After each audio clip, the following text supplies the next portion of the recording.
Nikisha, and I'm coming to you representing the Boys and Girls Club of Greater St. Louis. Today, I'm so excited, y'all, because I have a Smart Girls exclusive. Today, I'm going to walk you through creating a powerful words poem.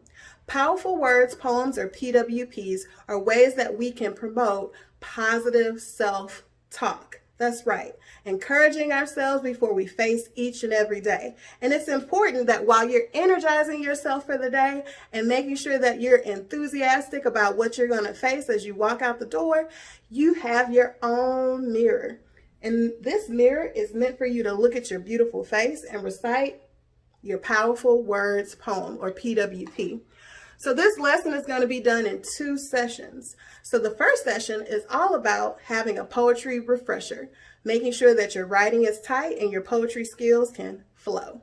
Now, the second session is all about me introducing 2 methods to start your PWP and finish it. Now, to top it all off, you will have your very own poetry slam, you and whoever you invite. Also, we want to make sure that you can decorate your positive words poem and make sure you place it somewhere in your home so you can refer to it and see it every day. Are you ready for this? Let's get into it. But wait, I forgot about 2 important things. Thing number 1, every session has a tick-tock brain break. Tick-tock brain break. Yeah, you ready for it? And we also want to make sure that I pump myself up for these sessions. Miss Nikisha, you're getting ready to rock it out. You're going to do an awesome job. I can't wait to see what you do. That's how it's done, y'all. Now are you ready to get into this? Let's get it. So I'm so excited to get into this today with you guys. So today you will review some poetry just to understand what poetry is, read and listen to a famous poem. You're going to create a poem with at least 3 positive power words that describe you. Express something that you've overcome from your past, how this has positively impacted your present, and how you're definitely going to be triumphant in the future. So your powerful words poem is made up of those 3 parts and your power words. So past, present, and future, but we'll get back to that in a minute. Ultimately, we want you to improve your positive self-talk by reciting your poem to yourself daily.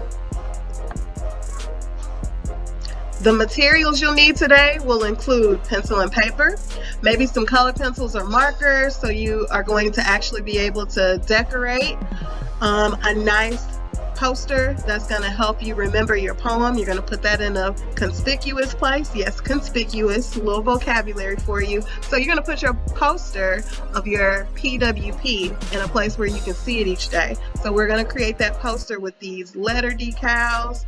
You might need a little small poster board paper. And to aid you in making your poem, you might need computer access and internet access. You'll be supplied with a list of words to help you describe personality traits as well.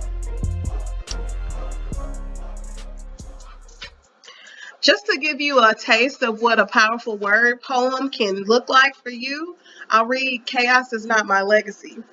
So this is just a poem that I wrote to kind of give you an idea of the simple, most simplistic structure of the PWP. So let's get into it. Chaos is not my legacy. My chaotic past made me put on my armor. Now I see everything clearly and I'm 10 times stronger. In the future, I'll be a world-renowned performer. In my story, my legacy will be the latter, not the former. As you can see with the first powerful words poem, words are very powerful. Sometimes people say sticks and stones may break your bones, but words may never hurt you. Well, that saying, words can never hurt you, that part is so incorrect.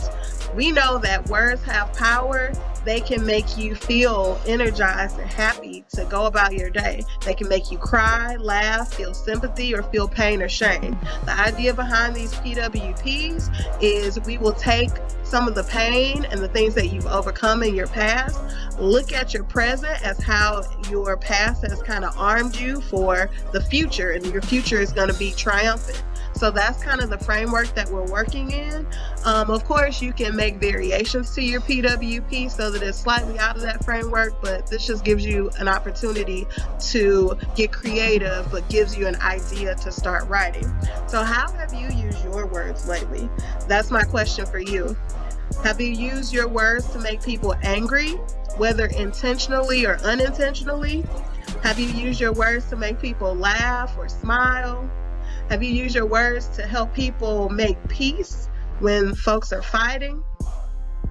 Have you used your words to scare people, intimidate, bully? Let's make sure we're using our words wisely, because our words definitely have power. The first thing that we want to do to get ourselves warmed up, yes, this is warm up number 1. Yeah, it's like school a little bit, but this is going to be so much fun, at least in my opinion. Using the following image, tell me the first word that comes to mind. You ready? Don't cheat. Ready?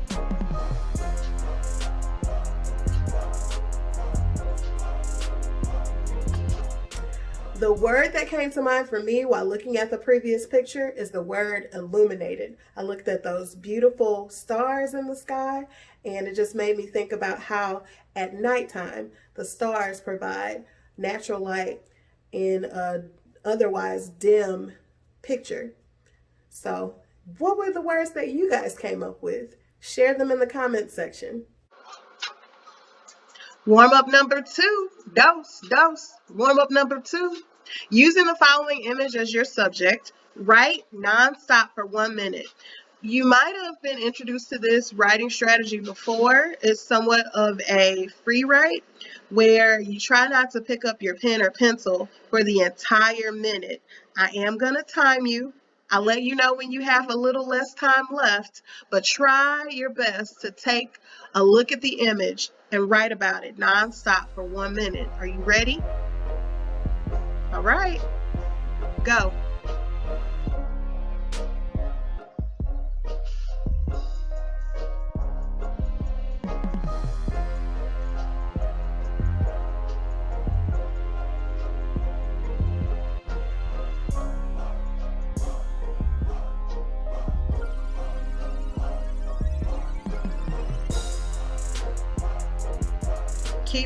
Keep going.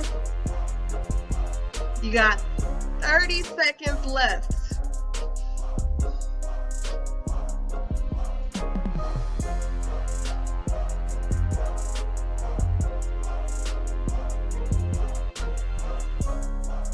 Okay, we're almost done. Less than 15 seconds left, 10 seconds left.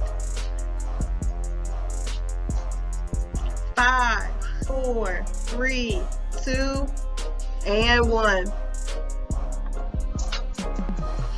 So you're at home. You can either share what you wrote in the comments section, or you can share with somebody in your house. So please share what you wrote with a partner.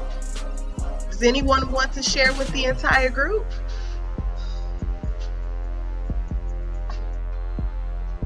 So, ladies and gentlemen, what is poetry?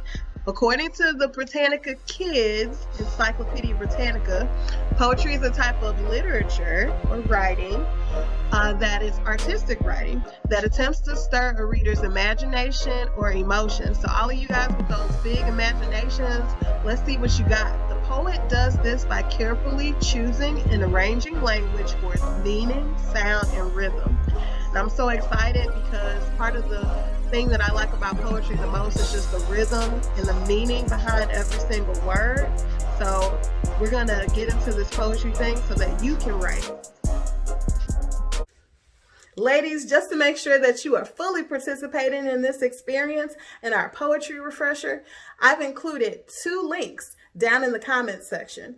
The first link is for a completed version of the Literary Devices Jot Down. We're going to go over that in just a bit so you can get a better feel for some of the different tools that can be used to make your language and your poetry pop. Also, there's a blank version so that when we read Still I Rise, you can jot down all of those different literary devices that you found in the poem. Let's do it, y'all. Knowledge alert. Get ready to drop some knowledge. So we need a quick poetry refresher. To have a better idea of how to write poetry, you should read and experience poetry as much as possible. Go to a local poetry night if you're able to do that. You might experience some parts of poetry that are called literary devices. I know it sounds complicated, but literary devices are just tools of language that you pull out and use to make sure that your poetry is more expressive, enjoyable, and meaningful. Here are some examples. So in poetry, you might use imagery.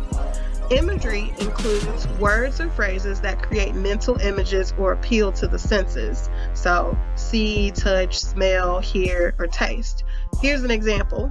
Legs entwined like a pretzel, she was comfortably wrapped around a stool, chin cupped in her hands, while the pot's steam rose and met her nose with a cinnamony aroma of stewing apples. Cinnamony.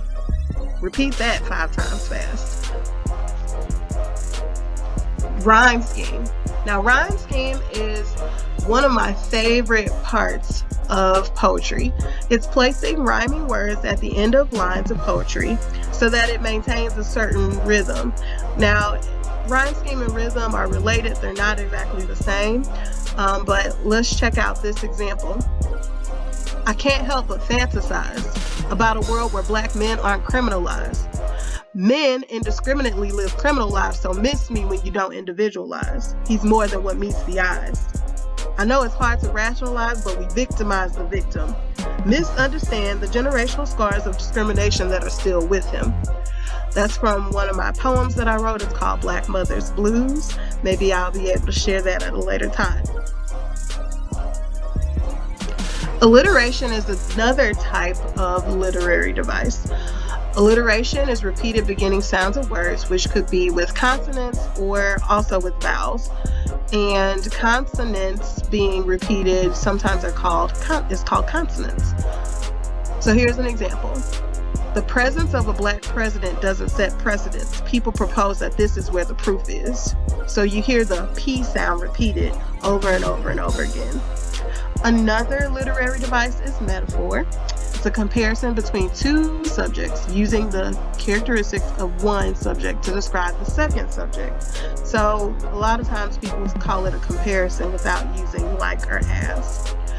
Bethany's words flipped, twisted, bounced, and landed softly in her poem, showing how she was an acrobat with language. So Bethany is being compared to an acrobat. Her use of language is being compared to an acrobat. So an acrobat flips, twists. Now, are her words literally flipping and twisting and bouncing and landing softly on the page? Of course not. But this allows you to see and kind of really understand, or it describes with lots of imagery and a great metaphor, how her poetry is very flexible, like an acrobat. Last but not least, tone. Tone is the attitude or perspective taken towards the subject or topic, which produces emotions. So here's an example. Layla's body ached, dreading her next move. She inhaled shards of glass. The temperature was something below zero. Then she crunched forward alone into the dark. So I would call that tone somewhat dreadful, scary, alarming, somber, melancholy, possibly, or just thrilling, like a thrilling tone.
It's time to read some poetry, guys.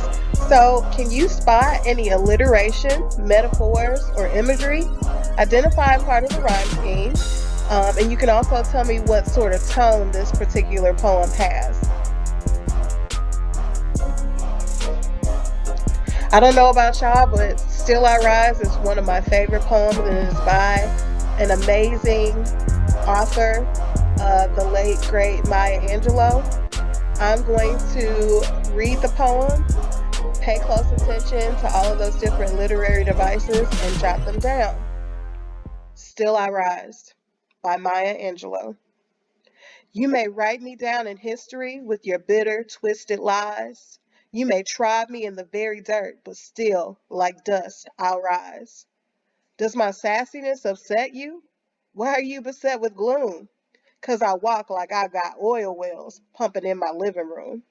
Just like moons and like suns, with the certainty of tides. Just like hope springing high, still I rise. Do you want to see me broken? Bowed head and lowered eyes, shoulders falling down like teardrops weakened by my soulful cries. Does my haughtiness offend you? Don't you take it awfully hard? 'Cause I laugh like I've got gold mines digging in my own backyard. You may shoot me with your words, you may cut me with your eyes, you may kill me with your hatefulness, but still, like air, I'll rise. Does my sexiness upset you? Does it come as a surprise that I dance like I've got diamonds at the meeting of my thighs? Out of the huts of history's shame, I rise. Up from a past that's rooted in pain, I rise. I'm a black ocean leaping and wide, welling and swelling, I bear in the tide. Leaving behind nights of terror and fear, I rise. Into a daybreak that's wondrously clear, I rise. Bringing the gifts that my ancestors gave, I am the dream and the hope of the slave. I rise, I rise, I rise. So remember this poetry literary devices jot down that I showed you earlier, which had all of the different examples. So be my guest. We just read Still I Rise by Maya Angelou. If there are any examples of the different lines that you want to write that showed imagery, rhyme scheme, alliteration, metaphors, or tone, you can go ahead and put them here. So what is the tone of the poem? So tone is the overall feeling that the author has towards the subject of the poem and throughout the poem. Kind of invokes the voice of the poet a little bit. Mood, on the other hand, is how the poem makes you feel. So they're pretty related, but what do you think is the tone and the mood of the poem? Turn and talk to somebody. You're at home, you can invite somebody in, let them hear the poem, and you guys discuss it together. You can also leave information for me in the comment section, post for me.